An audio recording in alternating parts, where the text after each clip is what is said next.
I always thought summer began the moment the screen door stopped squeaking and the cicadas took over. In 1958, the first day of summer was also the day Mrs. Avery tacked a poster to the bulletin board at Harrigan's drugstore. Town Social and Summer Ball, Friday, June 27th. Proper dress and conduct required. Underneath, in smaller letters, she added, no jittering. We all knew what she meant. In our town, manners were something you ironed into your skirt along with the pleats. Boys tipped their caps. Girls kept their voices down. At church socials, we lined up for lemonade in the exact order we'd learned in kindergarten. No one pushed, no one cut, and if someone did, the offense was carried in whispers for a decade. I worked afternoons at Miller's Dry Goods, a narrow shop that smelled of starch and cedar. My job was to measure ribbon, refold fabric, and keep the display mannequins from sliding into scandal. I was good with pins. I could make a hem behave. But I couldn't make my feet stop moving when the radio in the back room found a station out of Chicago and something with a drumbeat snuck past the static. Mrs. Miller would say, Ellie, dear, 2 steps slower, and I'd smile and move the boxes carefully, as if I had never dreamed of a dress that might actually spin. The town ball was Mrs. Avery's pride. She ran the committee with a clipboard and a pencil that kept score of our souls. The rules were simple: white gloves for the girls, pressed collars for the boys, no closed doors, no loose talk, dances in sets of 3, and no modern steps. There were paper fans printed with the program: waltz, foxtrot, waltz, 2-step, polka, waltz again, as if a person could be waltzed into good character and back out of temptation before the lemonade got warm. I wasn't against rules. I was just tired of pretending I didn't hear other kinds of music. The week I turned 16, I started sneaking into Carl's radio and appliances on my lunch break. Carl had a Magnavox console in the window and a table of 45s near the door, all glossy sleeves and promises. He'd let me stand by the phonograph and listen to whatever I dared pull from the stack. I pretended to browse while the record turned, and even when the lyrics made no sense to me, the beat did. It sounded like breathing without a corset. That's where I first saw him. He walked in with a cardboard box labeled Carter's Garage Repairs. Grease under the nails, clean white t-shirt, shoulders like he knew how to carry things. He set the box down near the counter and nodded to Carl. Afternoon, Tommy, Carl said. Your pa send you with the fan belts? Yes, sir, he said, then noticed me and tipped an invisible cap like a joke only polite people knew. I pretended to compare needles for the record player. I didn't need needles. I needed something to do with my hands. Carl lifted the lid, counted belts, made a note, and launched into a story that would take both men 5 minutes and me forever to forget. It was nothing: a part backordered, a customer fussy, a radiator finally shamed into working. But the boy Tommy listened the way good mechanics and decent men do: eyes steady, questions few, attention exact. When he left, I stared at the glass door after him the way you stare at a page you mean to turn but aren't ready to. He's a Carter, Carl said, as if I'd asked. Ed's boy. Solid. Quiet. Knows engines by sound. Must be nice, I said. What's that? To know something by sound. Carl smiled, the kind that lets you keep your secrets. Pick another record, Ellie. I picked one I didn't recognize.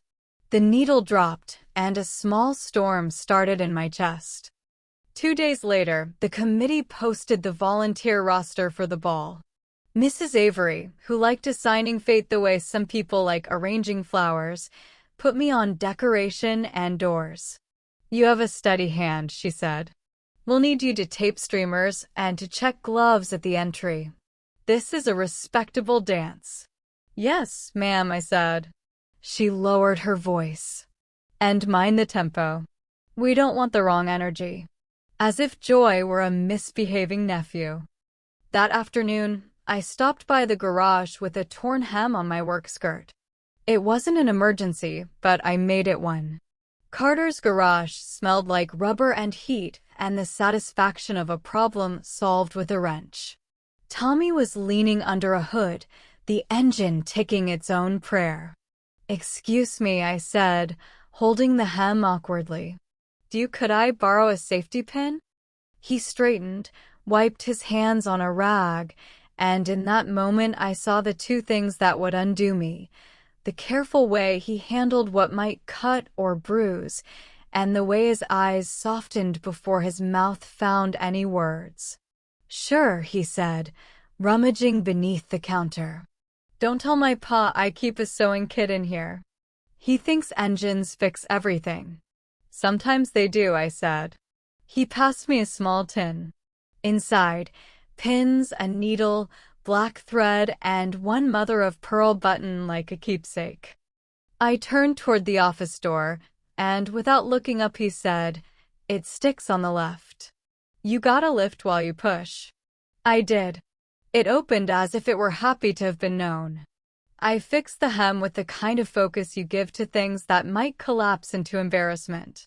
When I came out, he had returned the rag to its hook and the tin to its shelf, as if order and kindness were the same habit.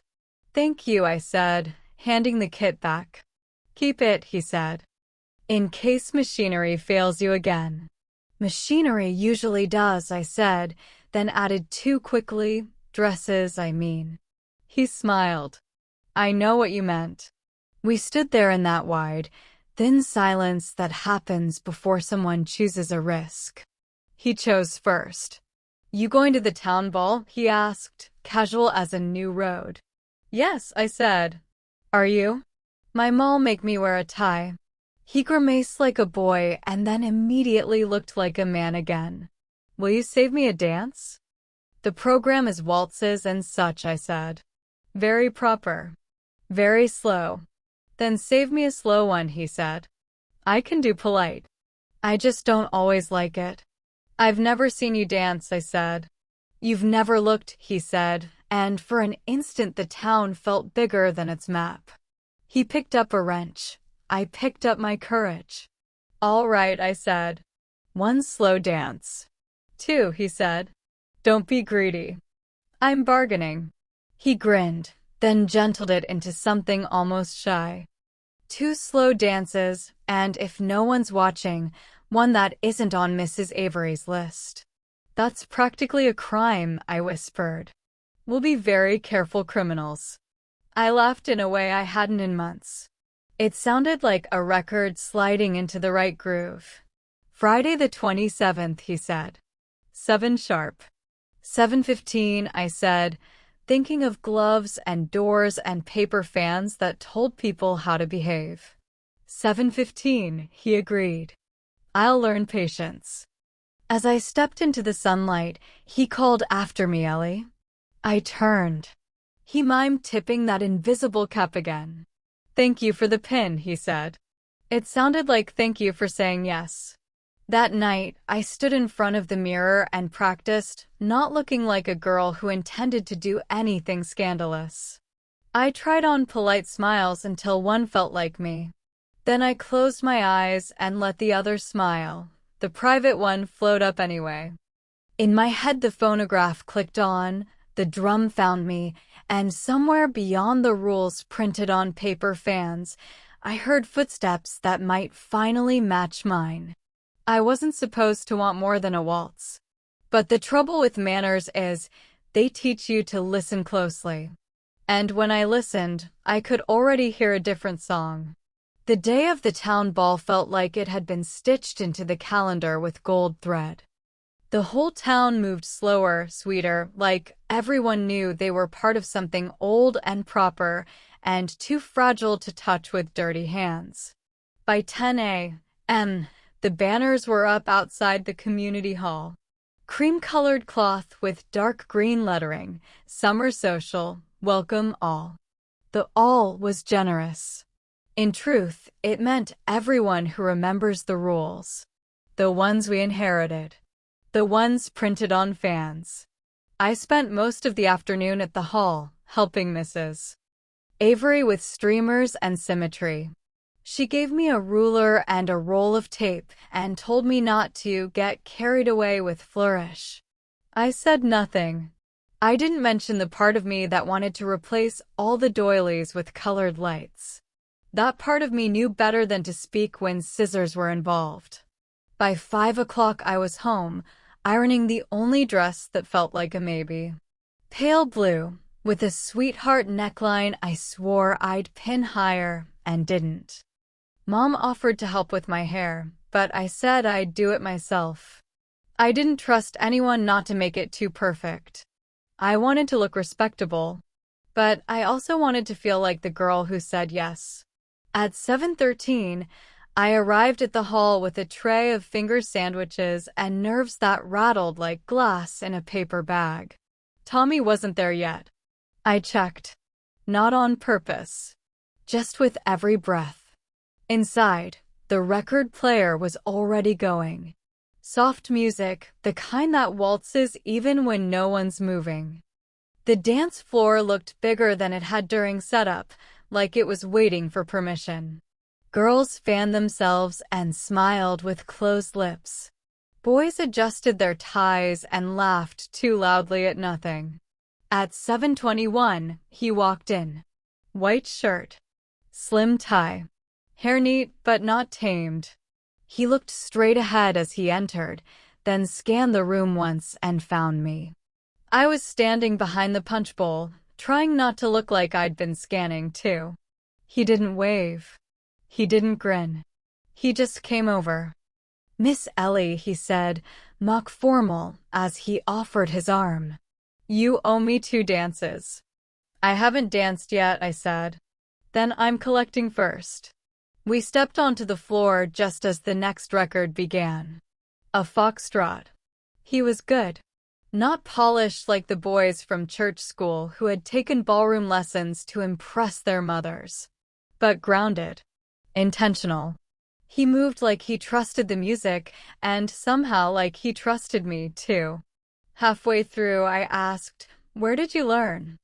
"Gas station radio," he said. "And watching people at rest stops." I laughed. "So this is roadside elegance?" "Only the finest." He turned me gently. "Are you disappointed?" "No," I said. "Just surprised." He spun me once, carefully, perfectly, and when I landed back near him, he said, "Good." We danced again later, a waltz this time. Slow and respectable. Mrs. Avery passed by and smiled. We smiled back. Neither of us said anything. There was a safety in being seen as harmless. But it didn't last. The third record after intermission was a mistake. Not on the program. Too new. Too fast. The room hesitated. Then someone, a brave couple, stepped onto the floor and began to move with it. It wasn't wild. Just honest. A rhythm that made you forget what your feet were supposed to do and remember what they wanted to do. Tommy looked at me. Not a question. Not quite. I nodded. And we danced. Not loud. Not reckless. Just us. A little freer. A little looser. A little closer than the paper fans allowed. I didn't see Mrs. Avery approach, but I heard her. "Miss Elkins," she said. We stopped. "Your steps," she added, "are not in line with the program." Tommy let go of my hand, but not quickly. I straightened my dress. Smoothed my gloves. "I'm sorry, ma'am," I said.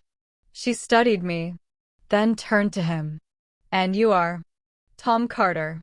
She narrowed her eyes. "Mechanic's boy." He nodded. She paused. Just long enough to make it clear what she thought about boys with tools and girls with opinions. Then she said, "Mind the rules." or mind the door, and walked away. We stood there for a moment, the music still playing, but no longer for us. Then Tommy leaned in, voice low. You still owe me half a dance. I laughed, despite the burn in my cheeks. How do you figure? I said 2, he said. You gave me 1.5. I think that last one got disqualified. All the more reason to reclaim it. Reclaiming sounds rebellious. It might be. Good. He offered his hand again, not on the dance floor this time, but by the exit. We stepped outside. The sky was turning a kind of purple that only existed in June. The breeze smelled like cut grass and distant music. And on the patch of sidewalk just outside the hall, under string lights and whispers, we danced. No rules. No fans. No permission. Just music and a promise between feet. And maybe that's the part I'll remember when I'm 80 and trying to recall what made that night matter. It wasn't that we broke the rules. It's that we stepped out of them gently together. And the music didn't stop. After the dance, the town returned to normal like it hadn't been holding its breath. By Sunday morning, the bulletin board at Harrigan's had already been cleared. The paper fans were gone. The banner taken down. The summer resumed. But something had shifted. In the way Mrs. Avery greeted me with a nod instead of a smile. In the way the other girls glanced sideways before saying hello. And in the way my mother pressed her lips together when I came down for breakfast in that same pale blue dress and said nothing about how late I got in. But Tommy, he hadn't changed. He didn't come knocking with flowers. Didn't leave notes in my locker or stand outside the store pretending to browse. He just kept being Tommy. The next Wednesday, as I walked home from Miller's, I passed Carter's garage. He was kneeling by a wheel well, sleeves rolled, humming something that wasn't on the town-approved playlist. I didn't plan to stop, but I did. He saw me and wiped his hands, nodded once, then turned back to his work like he hadn't been waiting, but was glad I came. Your dress, still in one piece? He asked. Survived the dancing, I said. He smirked. You've got good stitches. I shrugged. You've got decent footwork. Thanks. I taught myself in secret so I could scandalize nice girls. I wasn't scandalized. He looked up. Then I didn't try hard enough. I smiled. He stood, held out a folded paper napkin. I raised an eyebrow. From the diner, he said. They were out of menus. So I borrowed a writing surface. I unfolded it. Inside, a list. 1. Learn your name. 2. Dance with you again. 3. Take you to lunch or somewhere not disapproved by Mrs. Avery. 4.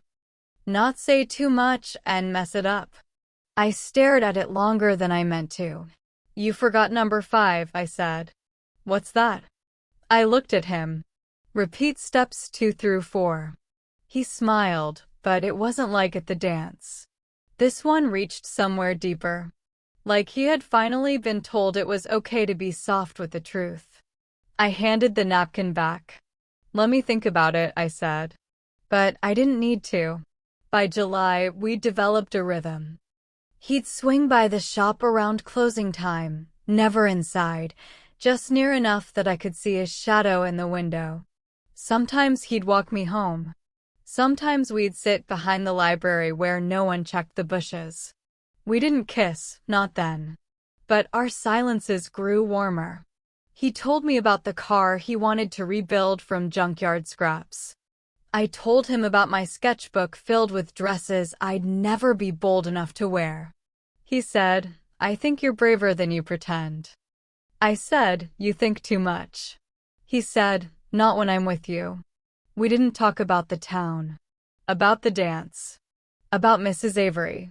But we felt it like a thread always tugging at the edge of things.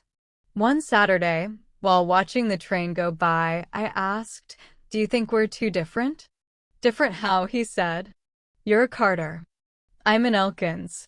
You know what that means in this town. He leaned back on his elbows. I know my dad fixes their cars and your mother hosts their garden club. I snorted. That's one way to frame it. It's the truth. And the rumors? They pass, he said. People get bored. Or distracted. And if they don't? Then we make our own story louder. That was the first time I reached for his hand without waiting for him to offer it. And he held it like he'd always known the shape of mine. I don't remember our first kiss exactly, not because it wasn't perfect, but because it was quiet. Like slipping into a memory that had always been waiting. No music. No moonlight. Just the warmth of August air and the certainty that something had begun. Something real. Something that didn't ask permission. By late August, the town forgot to whisper. It was too hot. Too dry. The wind carried more dust than gossip. Tommy and I weren't a scandal anymore. We were just noticed.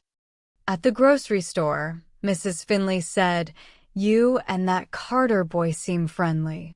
At church, Pastor Wilkes didn't mention names, but his sermon was titled, "Dancing Carefully with the World."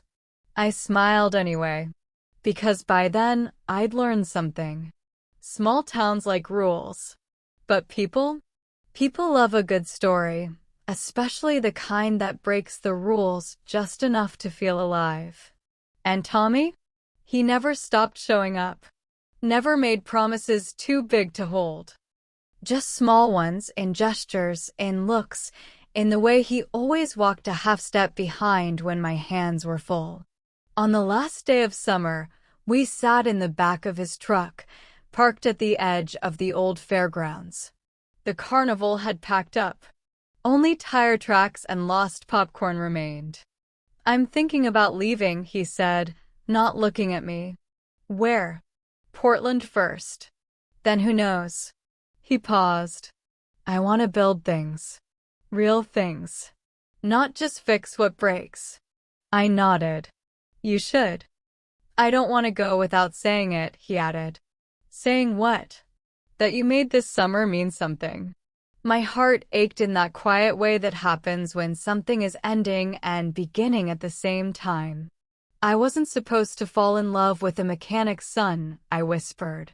He turned toward me. "And I wasn't supposed to believe a girl in a blue dress would ever look at me like I was more than grease and gumption." We sat in that stillness, not needing to fill it. Finally, I said, "If you leave, you write me. Not just one postcard." "Letters," he promised. "Messy ones. With ink stains and run-on sentences. And when you come back," I said, "we'll dance again." "Anywhere you want," he said. "Even if they're watching. Especially if they're watching." We didn't say goodbye that night. We just stayed a little longer. Listened to the crickets. Let the end of summer hum around us without interrupting. He left in early September. Left me a letter folded inside the sewing kit tin he'd once handed me. Inside, a napkin. Another list. 1. Learn how to build more than engines. 2. Send you every good song I hear. 3. Come back with something worth dancing to. 4. Make good on every step I owe you. Years passed. The town kept its manners. Mrs. Avery retired. The ball became a fundraiser with less rules and more colored lights. But I still think about that first dance. The one where we weren't supposed to. The one where we did anyway. Because in a world full of proper steps and printed programs, sometimes love begins when you choose to move off the page.